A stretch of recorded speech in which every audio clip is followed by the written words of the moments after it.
So we are here. I'm still at my mum's house, as you can see. And I just before we start with Brice, I want everyone to keep a lookout because there are so many fairies in this room with me. Medina pointed it out. One just went by. It just Did it? went by you. Yes, right when you said that. Honestly, it's unbelievable. So we are here New Year's Eve. It's late afternoon in the UK, New Year's Eve. It's sort of what, midday for you, Brice? 11:38 a.m. for us on the East Coast. So we really wanted, I was so keen to do a show with Brice today because my bestie, you know, we've had such fun. We've been on such a journey this year, haven't we? And looking forward into 2022, people have got such hopes and we've all got such hopes coming. I just couldn't think of anyone I'd rather have the chat with today. So how are you doing? I'm good. I'm excited for 2022. I mean, we've said this like every month. We're like, this is it, guys. This is it, guys. But I think it is. I think really it is, because as we were talking about with Medina, we know that everything we see playing out in the Matrix is really going towards the spiritual. But here, coming up in 2022, here in America, we have the midterms coming up. Yeah. And all that kind of stuff. So we're going to start to, I really see some dominoes fall. I hope pretty soon here, because if all eyes are on America, if that's kind of what we were told with the last administration in certain ways, then we need to watch those midterms and see what kind of starts to unfold, you know. And I think they have to do it that way because we don't want to traumatize those that are not fully aware yet, because that could be pretty traumatic to realize. I mean, it is traumatic to realize everything you've been told in your life is a lie, you know. Completely. And isn't it weird, Brice, because, you know, when we all started doing our channels and everything and talking about it was all to do with, we were on YouTube, so we'd be careful with our words, with Mr. T and what happened in that big competition and everything.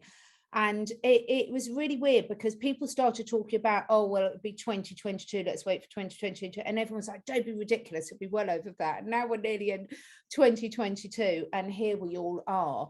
But just before we sort of get into some of our hopes and aspirations for 2022, I just wanted to draw people's attention because you did a brilliant show that you've put up today with Shanti and Morni from Aquarius Rising Africa, all about the real meaning of New Year, haven't you? Yes. Well, you know me, I'm a nerd. I really like studying. But I only like studying topics I find interesting. And the funny thing is, I was telling Mornay and Shanti that I found the New Year's stuff last year, or 2021 Easter. I was doing a deep dive into the true history of Easter for David Zublik for the Dark Outpost.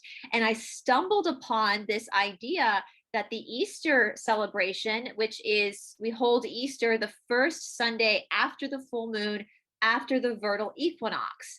And here in the Northern Hemisphere, the vernal equinox is the spring equinox. It's the springtime. And of course I'm not a Hebrew scholar, so I would suggest anybody who wants to research this themselves, look back at the old text of the books of Exodus and Deuteronomy from the Bible, where it talks about when the new cycle of the new year should start, and it's around the vernal equinox, which makes sense to me because in the Northern Hemisphere, that's the rebirth. That's the rebirth of spring. So if we're looking at getting in rhythm with nature, then that kind of seems like a no-brainer that would be the celebration of the new year. So the vernal equinox is anywhere between March 19th and March 21st. And so that just makes sense. I was like, well, okay, common sense, that's logical. And so when I was studying this, I was like, well, damn, if that's actually our new year, then why do we celebrate the new year on January 1? Because in the Northern Hemisphere, now here in Atlanta, it's like 70, it's actually 70 and raining outside, which makes it really gross because it's humid too. So it's gross out here right now in Georgia. But if you think about most of the Northern Hemisphere, it's really cold where you are, right? You're like in the dead of winter. Yeah. Nothing's regrowing. So why are we celebrating a new start, a new cycle, when everything's like leaves are off the tree? There's no rebirth, nothing's coming around in nature. Well, it comes down to the Saturnalian festival, which is what we talked about with Shanti, Cindy, and Mornay for our Christmas show. But of course, the 12 days of Christmas are the 12 days of Saturn, and January 1 falls right in those 12 days, ending on January 7th. Well, this has to do with the god, the Roman god Janus, which is where we get the month January from. Makes sense. And, you know, it's interesting because we know that our time has been totally messed with. Like, we don't know what date it really is. I think most of us kind of accept that, like, who knows? But if you look at like December, November, October, you see 10, 9, 8, September 7th, August 8th. So you see these numbers of months, but we have 12 months. Well, 12 also then goes back to Saturnalian. So they added months into our calendar, January being one of them. So Janus, Janus, he was like one of the original gods in the pantheon of gods from the Roman Empire.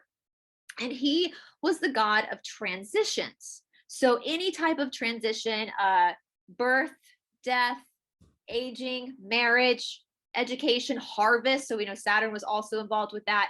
He was also the doorkeeper. So because he was the god of transitions, gatekeeper. So this is where we get the word janitor from, because the janitor is the guy that walks around with all the keys. Janus also has a key in his right hand that looks just like the keys the Freemasons use. So that's interesting. He has two heads, one facing forward, one facing back, depicting the future and the past. And he's also the god of maritime law. Ding, ding, ding. Super interesting. I don't know how much we can say on that, but for those who've been on this journey for a while, you know that's significant. And those who have not been on this journey for a while, just look up birth certificates. Maritime law is a big one. Yeah. It's not the law of the land, my friends, not the law of the land. And he also brought in financial enterprise. So he was the first ever coins that you have from the Roman Empire had Janus's head on it. And of course, we know that the financial enterprise and maritime law are very much connected. He also brought in the worship of Saturn, the Saturnalian. There were a lot of rituals done in homage to Janus, which I think you guys know what we're talking about when we say rituals. We have to be very, very careful about how we say that. And they would always put magistrates into the Senate, into the places of political power on January 1 in homage to Janus. Now, in the United States, we have our inauguration in January, but originally our original inaugurations were on like March 4th. So that got moved. When did they get moved? If I had to guess, I'll have to look into that. But if I had to guess, I would say around the Act of 1871 is when it probably got changed, because that's when we got sold out to the banking institution in America. So if I had to guess, that's when they moved it to January, the late 21st, 20th, something like that is when but we know that this bunch of people, everything means something. They're not just picking like and January is not, especially in Washington, D.C., like that's not a pretty time of year.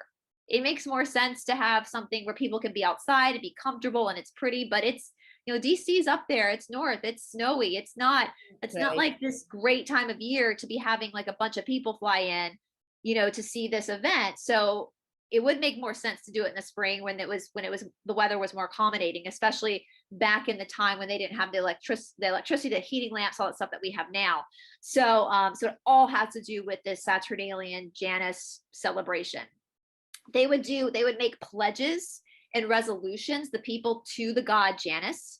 We do that. Well, I don't do that. I haven't made a resolution in a very long time. Most but we do though, don't they? Most people, you know, their New Year's resolutions are quite a big thing for them. So now, how often they often don't last very long, but they last like a month. Exactly, if you're lucky. Normally, involves going to the gym and getting fit, doesn't it, and drinking less. So. It's amazing, isn't it, when you look into all this? It is quite incredible when you start looking into really the meaning behind all of it. Now, the scary thing is, like, you know, and we kind of said this in the Saturnalian Festival, I'm not one that's like super agitated about these old celebrations that our ancestors did at all. You know, we know that the light, if you look at even scientifically, which is more Catherine's area with light and darkness can't create, only light can. You think about like photosynthesis. So if we look at that from a spiritual perspective, people of the light, who have that spark of divinity, can create. So everything we have in our world was originally created by the light. I mean, even the pyramids. I mean, I keep this is not, this shape of pyramid is not bad. I've got one literally identical to that in my house. Oh, really? And yeah, absolutely identical to that. How funny. soul sisters. Orange. I absolutely love orange. Yeah, I think it's that. Well, we can talk about that too, because of the whole orange man thing about the glowing. That's interesting as well. But so everything we have was created by God, by the light, by source. And the only thing the darkness can do is take it and invert it. And so that's why a lot of these old festivals, most of the citizens of the Roman Empire were probably very innocently celebrating these festivals. It was probably the elite that were the ones that were involved in the real nefarious rituals. And we know, like we said with our Saturnalian episode, anything having to do with a square, like your town square, Times Square, which is big for New Year's, has to do with the square, the black square of Saturn. And so we talked about this morning with Mornay and Shanti. We now know that a lot of these big world events that happen, these celebrations, sporting events, we now know that they use these to harness the energy of the crowd, and typically underneath there's something nefarious happening. Now, I'm not saying that's happening with every sporting event, so I don't think you need to worry about that at your child's like Pee-wee soccer game. I think it's very specific. So we don't want to go to an extreme with all of them. But if we look at the biggest celebration in America for the new year is the ball dropping in Times Square.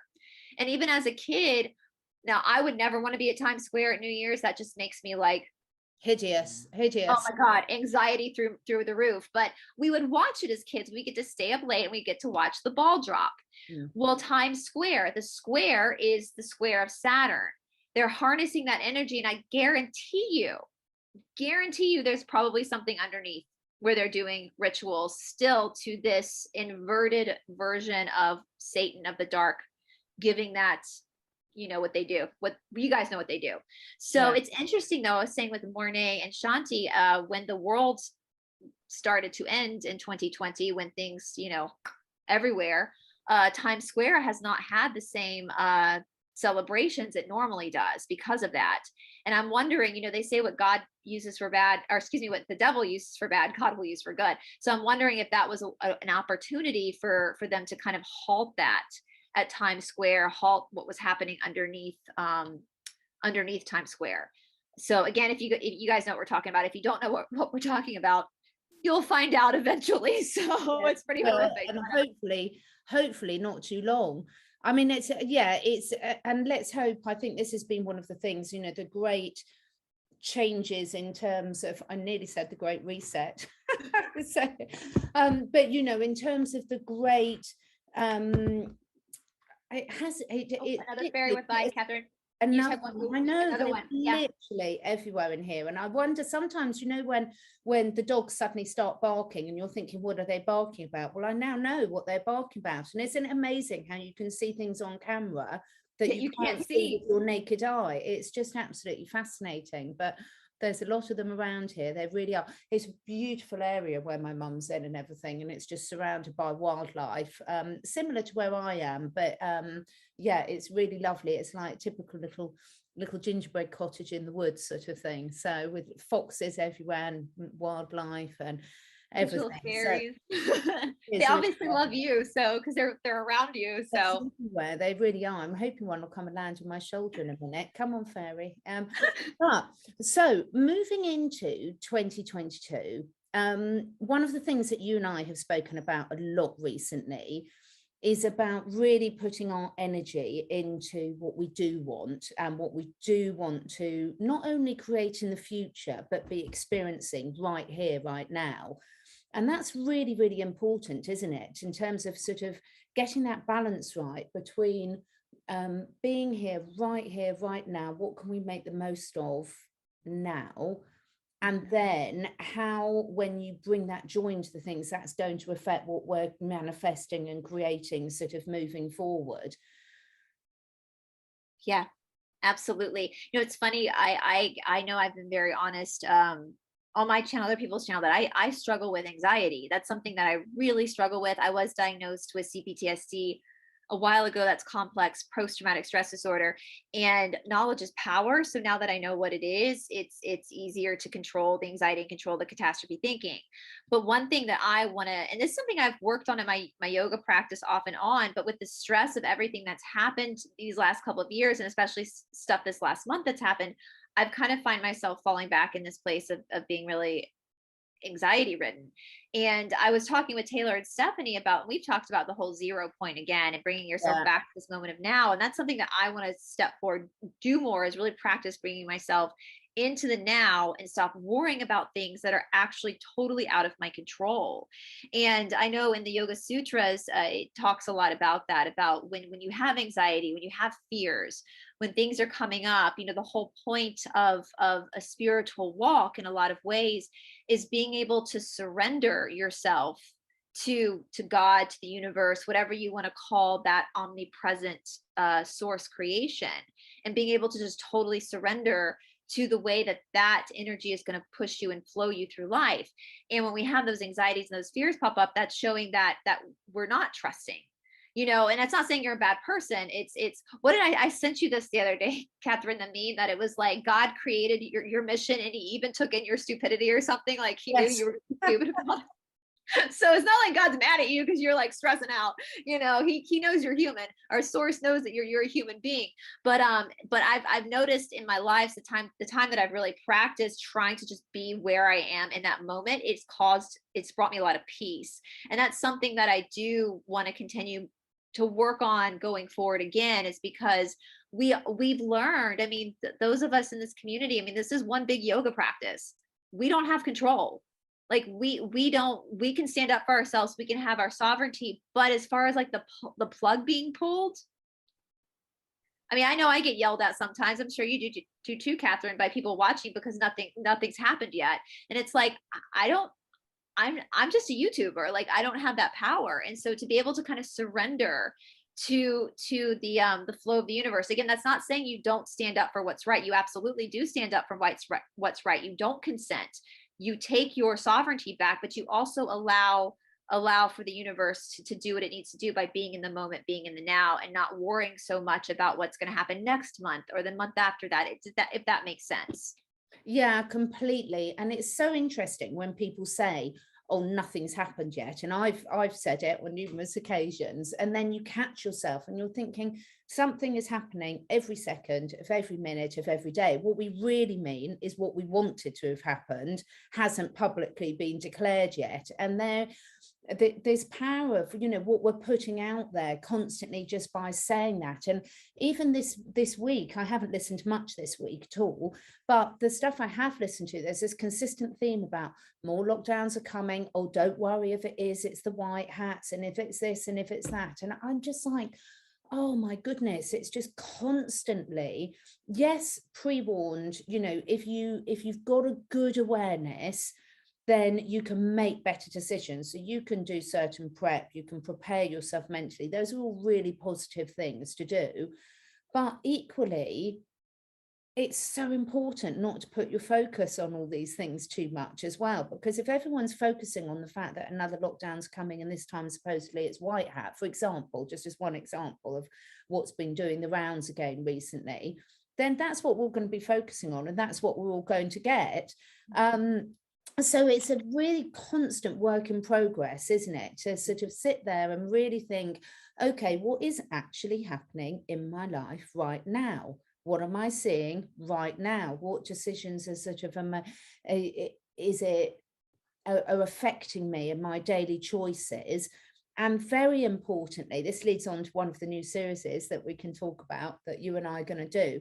What am I doing to enjoy life right now? What am I following my passions? Am I choosing to do things that bring me joy, or am I choosing to keep myself caught in old behavioral patterns that haven't been serving me very well? Yeah, Exactly. Well, it's like, you know, you think of all these sayings like a body in motion stays in motion, or misery loves company. And what you are, this like a snowball, although I've never built a big snowball.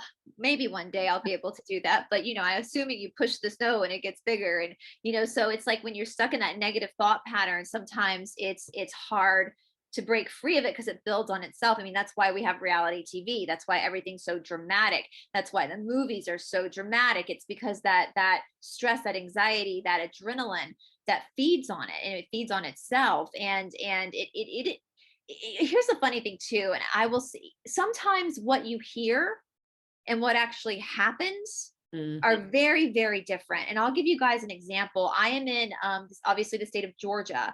Georgia as a state is a very, very conservative state. It's usually a red state. This is one of the states that got this past competition, but that's a story for another day. But most of the people in Georgia are very, like, if you go outside of Atlanta, Atlanta's pretty liberal, but if you go outside of Atlanta, people are living their lives, right? You don't see, you know, people are just living their lives. They're over it. Basically, a few months ago, I was down in Gulf Shores, which is the south of Alabama near New Orleans. And it was like this, beer thing that's didn't even exist. It was like, you forgot that it was even a thing because people were just over it. Now in Atlanta, so we have, in the States, you know, we have a governor of each state, and he kind of is the president of the state. And then every city and town will have a mayor. Well, about a year-ish ago, the mayor here in Atlanta put a mandate out for this. But the governor had already said that those mandates weren't going to happen in Georgia. And then he filed a lawsuit against the mayor in Atlanta because she can't go above him. His word is he's the governor. And so if he says there's none of this that's mandated in Georgia, it means all of Georgia. And so that was a big thing. Well, a couple of weeks ago, the mayor once again said this was going to be mandated. And the funny thing is, I don't even actually think she's around anymore, but it all came out in the news, but yet nobody in Atlanta is, like, I went to the grocery store yesterday and like no one had, everyone's like, whatever, you know. So you kind of, you know, when we hear these things in the news, it can kind of sound a little scary, but if you just step back for a minute and look at people around you, that's going to give you a better barometer. Because when she said that, and then I went to the grocery store and no one had that on, I was like, oh yeah, people are over this. They're over it, you know, because Atlanta's the liberal city of Georgia. So if anything's going to happen, it's going to happen here. And it's so interesting. And one of the things that I found so fascinating over the last sort of year or so is why we're getting these differences in behavior in different areas. So for example, where I am, everyone's doing this, you know, I would say sort of at least 80% of people that you interact with, not my friends and things, not the people like us who we speak to, but you know, if you go out shopping or something, it's virtually everyone. Having said that, if you walk around without one, you don't get any hassle at all, don't get any hassle. So it just shows, again, these actions just show how much we talked about the other day, about how much people put themselves into their own boxes, their own cages, their own restrictions, etc. Because, you know, if I and other people can walk around and completely ignore it, so could others if they so choose to. Now, they're obviously not choosing to, they're obviously making that choice for themselves.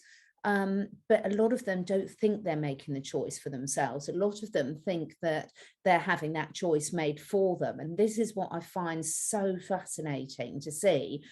And I think one of the things that I want to have a little bit of a chat about today, because I think it's so relevant to what people are seeing in different pockets of behaviour all over the globe, is, are people en masse addicted to drama? Are they absolutely addicted to having something to moan about, to complain about, to sort of, wow, look at this incredible thing that's happening in my life? And unfortunately, a lot of the drama that people are addicted to isn't good. It's not exciting stuff.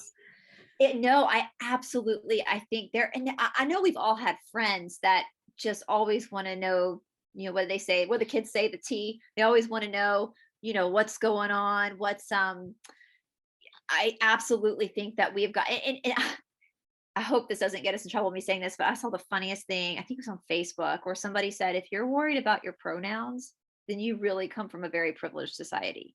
Yes. For a lot of us in these like Western worlds, we don't have, we have to create this illusion that we're suffering. And I don't know, it's a huge, it's interesting. I'm sure the off-worlders like studying us because it is a very interesting, I have a feeling we're probably a reality show for the off-worlders. This is like like who's gonna throw the drink in someone's face this season, so. But yes, I think that we do, and I don't notice that with children though. Like small children, they don't, they play well together. It doesn't seem like they like the drama. It's something about our adults, and I don't know if it is that adrenaline, that people get that adrenaline in their system when there is something dramatic and traumatic they can talk about, and maybe we just need to course correct, because you can get that exciting adrenaline by doing other things too that aren't negative, or that don't negatively impact other people. And that's always kind of been my philosophy with life. It's like, I don't care what you do in your house. You can do whatever you want to do in your house as long as you're not hurting anybody. Like, you do you. I don't care who your God is. I don't care what you feel like makes you happy. As long as you're not hurting anybody else, then whatever. But the thing that's happening now with the people who are very much this is they're projecting that drama out on everybody else, and it starts to become this domino effect where then people feel like they really have to fight back. And you don't have to fight back aggressively. You can just simply say, I don't consent, have a nice day, walk away, if that makes sense. But absolutely, I think people are 100% addicted. That's why we have those rag magazines, gossip magazines on the newspaper, right when you check out at the grocery store. They're all there, the drama that's happening with the celebrities, that we all have that one friend that always knows the gossip of everybody. My favorite is down here in the South, because it is the Bible Belt. Church is a very, very social thing. And growing up, the church ladies, you go to church and they'd all stand outside the church after the service was over, and they'd be gossiping about someone, but they would make it okay by saying, we should pray for her. Yes, exactly. It's so funny. That is absolutely the perfect example. It's like, say all the gossip and everything, and then you can say, oh, pray for her or heal her or sending loving thoughts or sending angels, and suddenly that makes your behavior okay. And it really, you're virtue signaling. It is absolutely hysterical. But you've hit on a really important point then. I think you and Tamara were covering this a little bit in your talk this week as well, about about how much of this behavior is related to sort of unresolved childhood wounds, which I don't like looking backwards, quite frankly. I'm not one of these people, again, everyone, each to their own. I'm not saying this applies to anyone else, but for me, I much prefer to sort of look forward rather than look backwards, because I can't see the point of mulling over things in the past, really. And I'm very much more out of Joe Dispenza's way of thinking, in terms of, well, if you choose to make a decision to change your life, you can do it like that. You don't need years. But other people are very different. But I do think what you were talking about with Tamara and the unresolved childhood wounds is very relevant to this addicted drama, because you don't see young children. Yes, children might have tantrums. Yes, they might have fights, but they drop it and recover really quickly. They don't hold grudges. You don't see a young child holding a grudge, do you? As soon as it's over. Again, like animals, etc. But as we go into adulthood, it's like, if you look at most of what's on TV and even reality, people don't want to see the ones where people are being nice to each other. They want to see the ones where everything's going horribly wrong and someone's cheating on someone else and someone else has got a really bad facelift. And, it's just all real drama. It's never something nice, is it? It's never an exciting celebration of something good happens. What people want to watch is where things go horribly wrong. And I think I would rather have a very bad face. No, I think I'd rather be cheated on than have a really bad facelift. So exactly. How young to have that anyway? I'd rather just be really ugly, quite frankly. But it's no way I'd let someone cut into me. But it's really fascinating, isn't it? It's in terms of, and I haven't got an answer for this. Like Brice and I always say, we do not have the answers. We're just having a conversation between friends. But it's even about when you look at what we've all learned over the last few years about what's been happening for God knows how many years, to the little people, to animals, to all these awful things that have happened. It's like this fine line between, oh my God, I need to know this has been going on so that I'm not got false idols, so I'm not making decisions that are supporting some of this behavior, buying from companies that are funding these things going on, etc. So you have got to do some stuff. But also, I'm seeing so many people that haven't been victims to that themselves, sort of caught in their own grief and how it's sort of affecting them. And yes, it does affect you when you know these atrocities, but it's not helping anyone by wallowing in it. Yeah. You know, it's interesting as you were talking about the whole drama, and I think it might even go back to when you figure out what's been happening in these certain ritual. Um, it kind of goes back to something you, me, and Medina were talking about. And that's that level. I think, you know, it's so funny because a lot of our art, if we look through the history of like all of humanity's art, if you look at like all of Shakespeare's writing, all of whoever Shakespeare was, you know, all John Donne, like all these poems, it's all dealing, the reason why we're still studying this stuff and we're still affected by it is because it's all dealing with the human condition. And regardless of what timeline you're living in, you're still a human being, and human beings suffer. We go through suffering.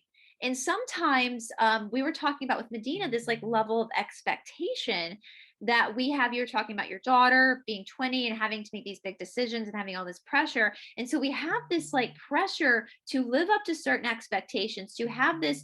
It's probably gotten worse with the with social media and all the pictures you see, because somebody's Instagram life, it's never their real life, but it gives this picture of being perfect. And then but inside we know that that's not our true life. And so I think it's almost like that misery loves company. We get addicted to this drama because then I think it makes us feel better that we're not the only ones that are silently suffering. We're not the only ones that are trying to put on a smile when our home life is falling apart, or when we don't feel like we're making enough money, or when I mean, it's like it's almost expected that you're going to hate your job, and that's just part of life, and suck it up. If you're not miserable at work, then you're not really that, then you're not, you know, those of us who then pick jobs we actually enjoy doing, people always think we're like weird or crazy, like what are you doing, you know? It's so true. And so I think it's just this cycle of people trying to make themselves feel better by watching other people's drama and bringing themselves into that. Like, I'm not alone. Now when it comes to mourning the fact that all this stuff has been happening underneath our noses all this time, I do understand it, and I think that we all kind of went through that oh crap moment. But there does come a time where you have to snap out of it, because it's not going to do anybody any good with you sitting in the home in your corner of your bedroom crying about it, because you're not helping the situation. And for me, I know somebody sent me a recording a while ago from that famous, I'll just say that famous restaurant near the capital of the United States. That's all I'll say. And it was a recording of a child, and I can only listen to a couple seconds of it. And I had to turn it down, and I started crying. And so I know for me, I know what's going on, but I cannot focus on it because I cannot be productive at that time. I can't be a productive member of this community, of society, of my life in general, if I'm watching that and focusing on that. There are people, we know there are people that, bless their hearts, God bless them, they have taken that assignment on to deal with that. That's not me. God knew what he was doing, because I would already be in a psych ward by now if I had to do that. So I think you're right. I think you have to then make that decision. You know, my mother used to say, cowgirl up. Like you got to dust your knees off and go move forward instead of just wallowing in that grief, if that makes sense. I think that's such a perfect example that you've just given there, because we've all got different skills, and we've all got, you know, we do need people that have been going in and rescuing them and rehabilitating them. And also we were talking, you know, about the amazing work that Shanti does on her channel in terms of giving these people a voice and everything. But it's a bit like if you have a rescue animal, and habits are really easy to come by, because sometimes through lack of time, we use certain words to try and get a message across certain way to perhaps excuse certain behaviors or explain certain things, because obviously trauma does affect every person that's experienced it. It affects every animal that's experienced it. It affects every plant that's experienced it. If you look at a plant that's been traumatized, you'll see that straight away. But equally, by keeping certain labels on it, you can keep things in that state as well. So for example, I'm very passionate. I work with a lot of animals that are in their second, third, fourth homes, for example. And one of the things that I've really noticed is you can watch the reaction. If you sit there and you're talking about an animal and it's in your vicinity, and you start talking about it being a rescue animal, and you start talking about the traumas, you can physically see you take that animal right back there. And personally, that doesn't do it any good whatsoever.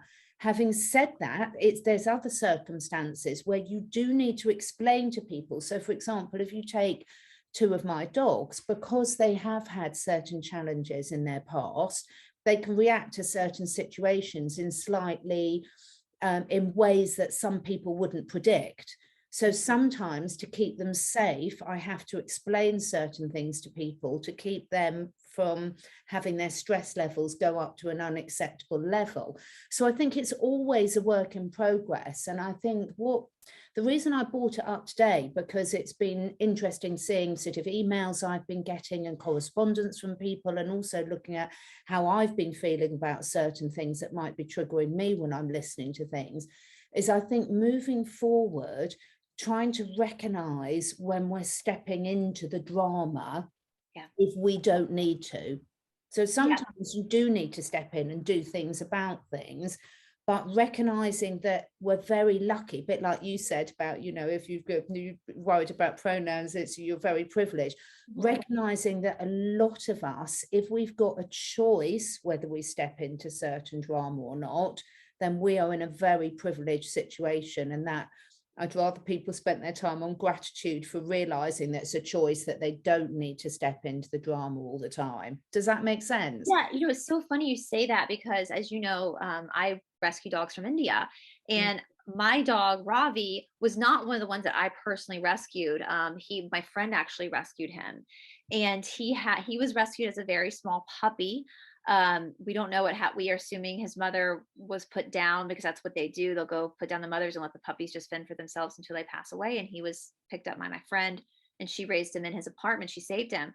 But a couple of years ago, I was talking with a trainer, because there are some behavior patterns that he has that are very common with animals who've had a traumatic beginning. And I was trying to work with her to figure out how we could get, has a lot of anxiety.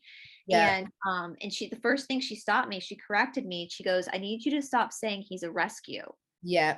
And she goes, if people ask you where you got him, you just say, oh, he was rescued, but he's not a rescue anymore. He has a home and he has a family. So drop that right there. He's not a rescue. That's already happened. And then she said something interesting to me. Because I'm high anxiety, and she picked that up with me right away before I even told her that I have anxiety issues. She goes, you worrying about him is feeding that anxiety in him as well. You are making the situation worse for him. And she's right, because every time he's not alone that often, because I work from home, but every time I have to leave him, I stress out. Yeah. I worry. And so that, Lord have mercy if I ever have a human child too, because what's that going to look like? But don't worry, you're far more relaxed with the humans than you are before everyone's. I'm like, and and so it's interesting, because even my sister noticed it, because my sister has multiple dogs, and she's always had that he reacts differently because of his childhood, and or how he was born. I feel like I think dogs are like always still your babies. They're always still like perpetual 4-year-olds. But it's just working with that. But yeah, it's choosing how you address the situation. And that trainer really like got me thinking about how I work with him. But if you think about just that with your intimate relationship with your animal, how is that also affecting the greater world? Yeah. And I said this on my channel before. That's why I like doing deep dives into weird topics, because there's so much out of our control. This is something I can do. I can look into stuff and bring it to the table for us to talk about and relearn, because all that other stuff, I can't control. We can't control when the plug is pulled. You Yeah. know, we can simply be ourselves, not comply, and do what we can do. And I think just, and honestly, like that, I know that Gandhi is an interesting person in India. So I'm not saying he was a good guy. I know we were learning a lot about these historical figures, whether they were good or bad. But as far as the official narrative of Gandhi, that was what he was good at doing.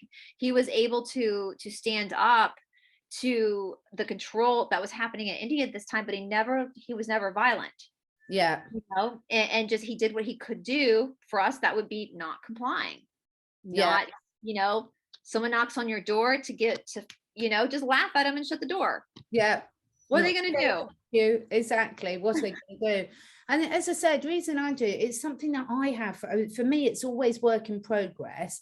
Because I tend to talk really quickly most of the time, and I tend to you know, get carried away because I'm so enthusiastic about things. I get carried away. Sometimes I don't choose my words very carefully, and the older and more experienced I get, the more I realize that actually it's really important to slow down, think about what you're saying, think about, because these little shifts in science things can make a big difference. So, you know, a couple of years ago, I had a couple of friends that were really good fun, but they were real gossips. And so, yeah, it was quite funny. I mean, it was typical British sense of humor, but it was funny normally at other people's expense. Yeah. And I actually had to consciously remove myself from their company, because what I found is when the three of us were all together, it was really difficult to not fall into that behavior pattern.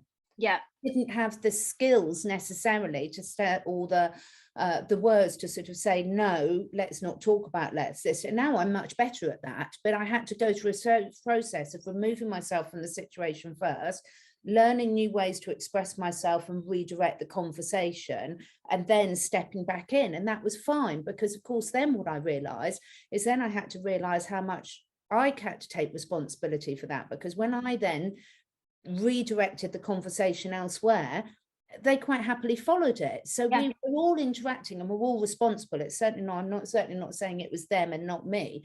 But I think this is what I'm noticing moving forward is it's very easy to get dragged back into, you know, having something sent to you on your phone and watching it and it'd be like, oh my God, look at this happening. Oh my God, is this going to happen? So one of the things you and I are going to be doing this year is a new series together, isn't it? Hosting people talking about their passions and their skills. I'm so excited. Looking forward to it. I'm so looking forward to it. You know, it's so interesting too when because we were, you know, I was saying like misery loves company. That's why we like getting into drama, so we don't feel so bad about ourselves. But in the opposite, redirecting that, whenever I hear somebody else talk about their passion, even if it's something I'm not passionate about, it inspires me. Yeah. You know, to get back into what I love.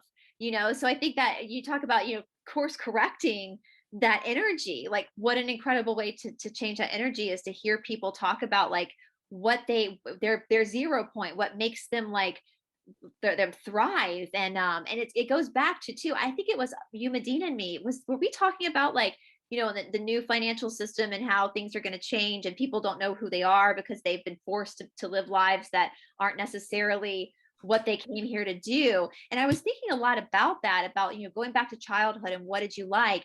And you know, the funny thing is we all have things that we're passionate about. Even when you were a kid, you had subjects in school that you really, really loved, you know, even if that was PE or recess. Okay, well, what about PE and recess did you like? Was it the moving of your body? Was it feeling the blood pumping? Let's look at that. You know, I come from my first name is my mother's maiden name. That's a big thing to do down here in the South, is to give your kid your maiden name. And the Brices of South Carolina are big medical family, like for generations. The stadium at the University of South Carolina is the Williams-Brice Stadium, big family. My grandfather, though, was the first to leave and he moved to Atlanta. And he was a surgeon. But I went to this small private school here in Georgia and everybody knew who my family was. I am terrible at math and science. Those were not my strongest subjects. I had to study really hard for them. And I remember sitting in a chemistry class in high school and asking the teacher all these questions. And he finally turned and looked at me and he goes, why are you asking me these questions? You're a Brice. Your whole family's done. And I was like, this isn't my thing. But surprise, surprise, the subjects that I never had to study for that I excelled in were English and history. Yeah. I loved them, and look what I'm doing now. And so for people, like, get back to that. What did you love as a kid? What subjects in middle school and high school and college and university that actually you were excited to go to those classes, and finding that passion again? Because I believe that God gives us purpose. You know, we all can't do the same thing. We all can't be surgeons. Completely. What would the point Yeah. of that be? We have to have so many different people doing different things to make this world go round. Or does it go round? I don't know. We'll find that out soon. Next series. But this is why Brice and I are so excited to be doing this new series, because what we're going to be doing, there's going to be some people that you know very well that we're going to be inviting on to discuss with them and just talk about their passions, sharing them with them, how they got into it. Also, and also we are going to be giving you guys an opportunity to write in and come on and talk about your passions as well. So please do, under the link below, there'll be my email address. So if people have got things that they want to come on and talk to us about, please do write into us. And it might not be for sort of 4 to 6 weeks, because we've got a few things lined up first, but I promise you we will get round to you, because I even just now, just hearing you talk about it, I mean, when we were first coming up with this idea, Brice. Oh, this is all Catherine, guys. This is all Catherine. She came up with this. So because of your enthusiasm and because of some of the people that we've been introduced to, and these amazing, different, completely diverse range of skills that people have got, and it's absolutely brilliant. And when you see people talk about things, so some of my friends this weekend, there's a lovely video on YouTube, I'll have to find it and try and put the link.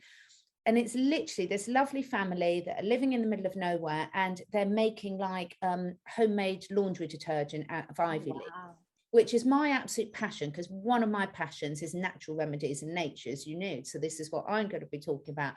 And when I saw this, and because a lot of my friends are on this group, because we're all animal and nature lovers, they've all gone out and made this, and they're like, this is amazing, this is such fun, this is wonderful, the smells, the color, the fact that you've made it for free, that you're taking something that's sustainably available all year round and everything.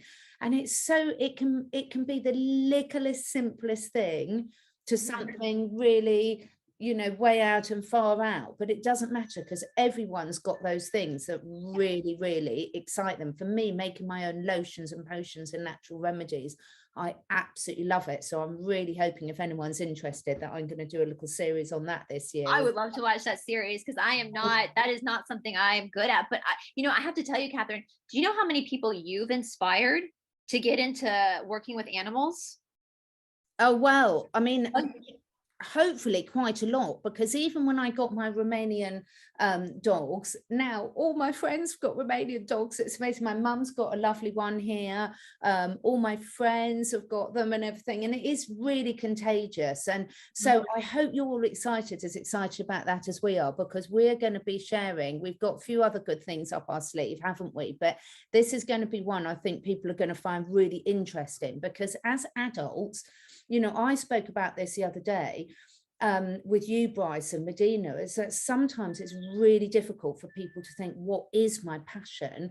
And we're hoping that as you hear other people talking about things, that will reignite some sparks, and you just go out and try different things. I mean, I am hysterically not talented in art or music or anything like that. I mean, I am really not. But about a year ago, I went over to a friend's house and she got some art stuff out. Now, I haven't done any art since I was probably about 14 years old, you know, because when we were at school, you then had to choose between the arts and the sciences, and you couldn't do both. So you, at a certain age, you give up one or the other. And I had such fun doing this painting. It was just such good fun. I loved it. So that's one of my things I'm going to try and make some more time for. I'm never going to be an artist, but it's really, really brilliant to sort of try out some of these things. So my mother's been buying adult coloring books.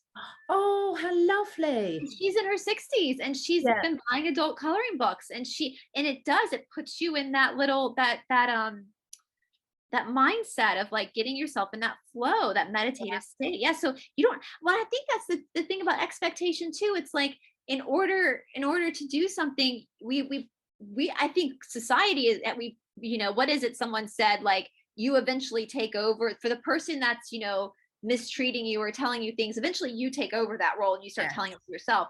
And so I think we have this like thought that we have to be good at something in order to do it. But whoever's, you know, that's not true. I get that with yoga. People like, okay, sorry. No, I was just going to say, when you're children, they're not afraid to try new things. They're not. No. They love doing the drawings, and they don't sit there and think that wasn't very good. They think it's wonderful, and they don't even care. It's not about how good it is. They just really love the experience, didn't they? My niece, almost every time I see my niece, she's drawn me a picture. My refrigerator is covered with pictures from her, and they're typical child pictures. I don't even know what half of the stuff the pictures are of. I just say, oh, thank you. But I love getting those because they're from her, and she took that time to make it for me. And, you know, and you think about that, like the sincerity behind that. And as an adult, like just being able to sit down, and who cares if no one can tell that's a person or a horse or a house? Who cares?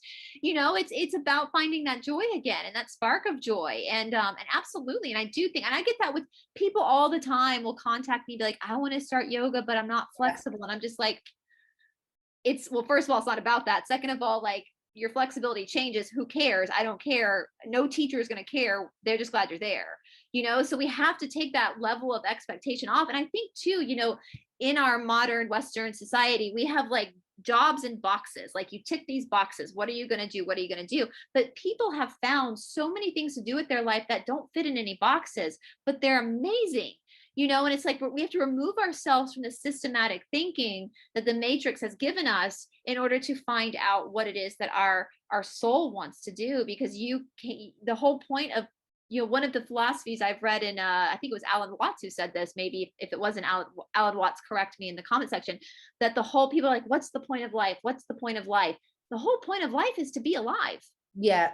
To be alive, experience it, and I think to laugh as well. Oh yeah, absolutely. Yeah, because that's it's the highest form of spirituality. If you can laugh, then that is the highest form of spirituality. So yeah, no, it is so important. So I can't wait. So hopefully I will speak to you after this, and we should get our first one hopefully lined up for next week, I think. And let us know if you think that's a good idea. And as I said, we'll put our email addresses below the video, and we're very happy to have suggestions from viewers that want to come on and participate in this series with us, because I think that would just be absolutely wonderful, to get people to share some of their joys, their passions, their talents, and give some of the people some of that exposure as well, to just talk about what really uplifts them. And it makes such a difference, doesn't it, when you're around people that are really doing things. I mean, you and I, we've laughed about this loads of times, you know, this wasn't planned what we're doing now, but we love it so much because it just feels like we're doing something really constructive, doesn't it? And we're so lucky that we've created something where we're not dependent on other people's rules and regulations. Well, we are a bit dependent on what we can say on this platform, but we can work within that. We're getting more creative with things like that. And luckily we do have other platforms that we can divert other topics onto. So yeah, I think it's just going to be really good fun. And I've had David Cowan, who I absolutely love, and he's really transformed so much over the last year, getting into really doing his music again, which is his real passion, and he'd let that drop for a while. And then I was speaking to Nick Alviar, that we'll definitely do one with his Good Lion TV, because he is a really perfect example of turning things around. And then Medina was, you know, with her poetry and her art and everything. And we all know, well, I'm not going to give it away with the ones that you're going to be talking about, so that will be one of the first ones. Oh no, I'm really, honestly, I like, and like attracts like. And so when you watch other people, that's why Alan Watts, you can find a lot of his old lectures on YouTube. Oh, brilliant. They're so inspiring, because it's about finding that essence of you, that's you. It's what God gave you. And I think when you hear other people talk about their journeys and their passions, even if the subject isn't what you're passionate about, it's going to motivate you to figure out what it is that you really love, and how to use that to help the world. I'm excited about all the new musicians that are going to be coming around, because we know that music can be very healing. And we have people with good intention that have had to put that aside because of, the world and paying bills, but they can pick that back up again. And the art and the art therapy that people like Medina, I don't know if she does this, but people like her could probably do for people. And it's just amazing. I'm so glad you had this idea, because I think it will be so inspiring and so uplifting. And you're right. I thought, I worked so hard to become an authorized Ashtanga teacher, and I'm the only female in the state of Georgia authorized. It was a big deal. I was assisting and working at AYA for a while, but then I went and opened up my own program where I was the boss, and it was growing. And then all of a sudden we had to shut down, and that studio went under. And God has a funny way, the universe has a funny way of taking something very like tragic and changing it to something positive. Because now, if you had told me 2 years ago that I would be doing this, I would have laughed at you. No, I'm a Mysore teacher. I spent half of my life in India. Like, that's my life now. But one of the most stressful times of our lives has turned into me one of the most incredible, amazing, happy times because of this, because of meeting you and meeting David Zublik and all the other people that I work with, Stephanie, Taylor, all these people that have come into my life now. It's because of this. And so when we're embarking on this new reality where we're going to have to find our passions again, don't be afraid, because it's exciting. It's like you get to be a kid again.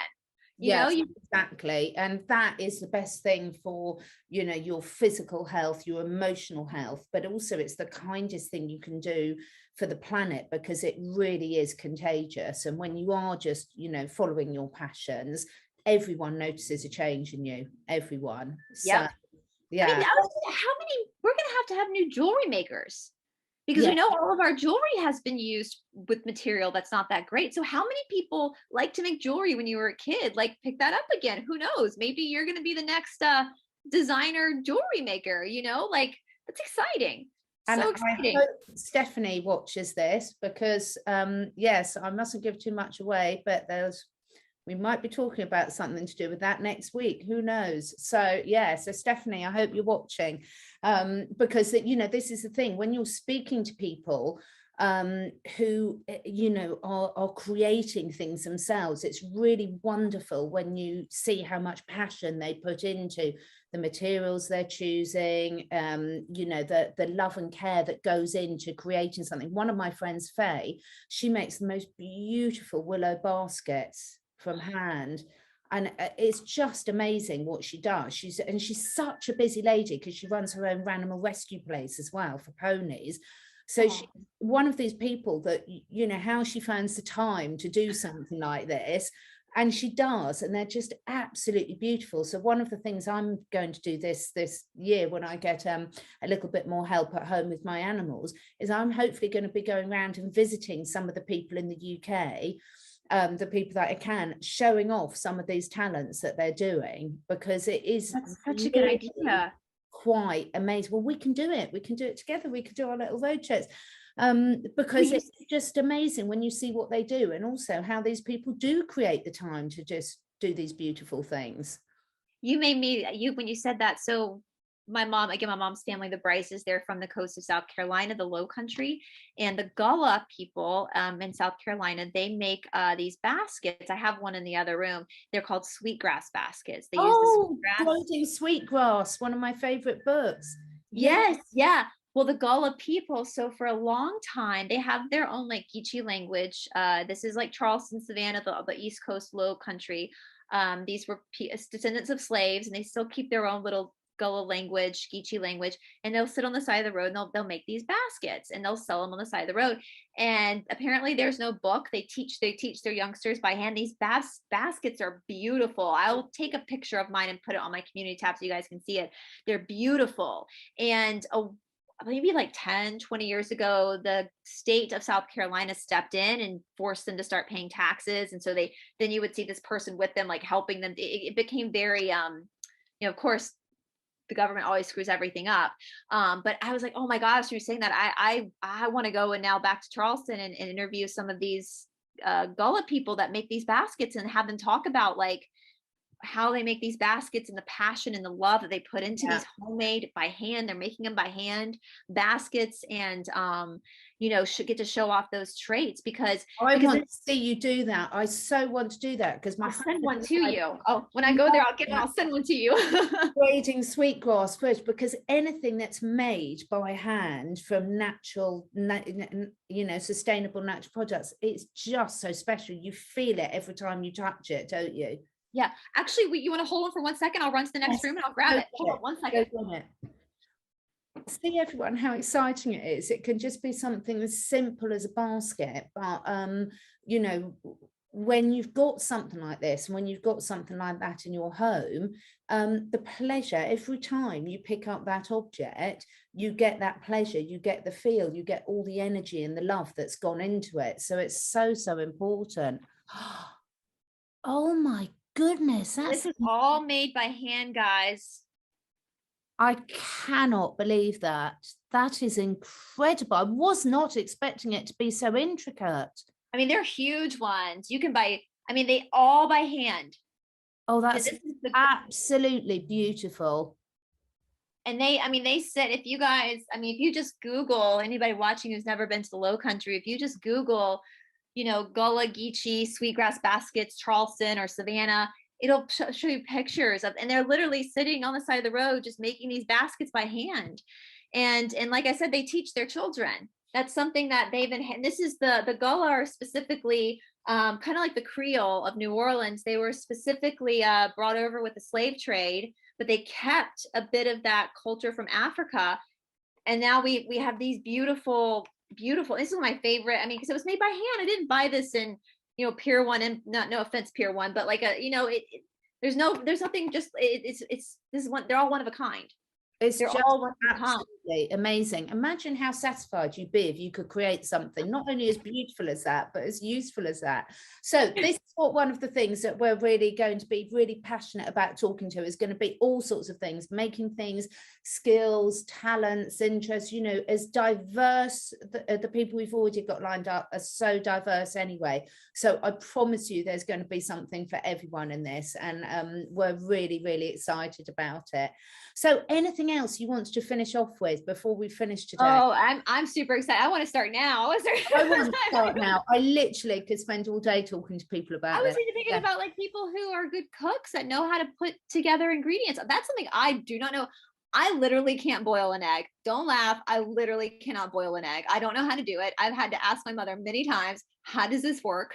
So people that know how to put different ingredients together, because we know that our food is so corrupted now that we're going to need people to figure that out again for us. And yeah, I'm just so excited. I think it's just a brilliant idea, Catherine. I cannot wait, because I can't wait to hear what other people have to say as well and to learn from them. Me too. So we will get our schedules up. I'm looking at ways. What I'm going to be doing is getting my schedule of upcoming talks on my Telegram channels, which all the links are below. I'll start getting them on the website as of next week. Well, I've just got my website guys got to make a few tweaks because they're things that technically I can't do myself. And also signing up to my newsletter, because Andrea, who helps me with my newsletters, she's getting into a really good routine now, saying, look, this is what's coming, because obviously not all of them are on YouTube. Some of them we have to put on other platforms as well. And then Brice, you've got your Patreon, haven't you? Yes, I do. Thank you. And do you have a Patreon, Catherine? Do you do I Patreon? haven't. It was one of the things I was going to speak to you about, actually. Okay. These things I've got to get a bit more organized with. Yeah. I'm so grateful to my patrons. Because you guys know that we don't make, I mean, I know Catherine and I both have AdSense, but it's not like we're rolling in, you know, it's not like it's really making a huge impact on our monthly income. So I'm so grateful to all my patrons. My Patreon page has been weird though. I haven't been able to access the names, and I'm wondering if something's going on with the platform right now, but fingers crossed. But yes, yeah. Patreon, I just have Patreon, YouTube, and Rumble at this moment, but hopefully eventually I'll have a website, but I'm really bad at technology. So about it. And also it takes so long, doesn't it? It does take so long. And also I set up my new website, the CatherineEdwards.life, and then we were hosting the videos, but the trouble is the server space is so expensive when you've got all the videos on there and everything. It's a fine line to sort of balance. So but final messages from us for the thing. First of all, despite what might or might not be behind New Year, I hope, oh, there's another fairies just, I know there's two, yes. Hi Dad. Yeah, and so many animals here as well, because if anyone wants to know where I get my love of animals from, it's my mum and my dad. My mum has got 6 dogs and a rescue parrot at the moment, and she feeds the foxes and everything. So yes, it definitely runs in the family. But I just really, both Brice and I mean, I'm not speaking for Brice, but we just both want to thank you so much for the people that have supported us. And I know we say it, but we really do mean it. It's like having this platform to be able to interact with you all, because we do go through and read the comments, and it does mean a lot to us, because everyone who watches this, who likes, who takes the time to make a comment, it's all the energy is coming in together, and we're all supporting each other.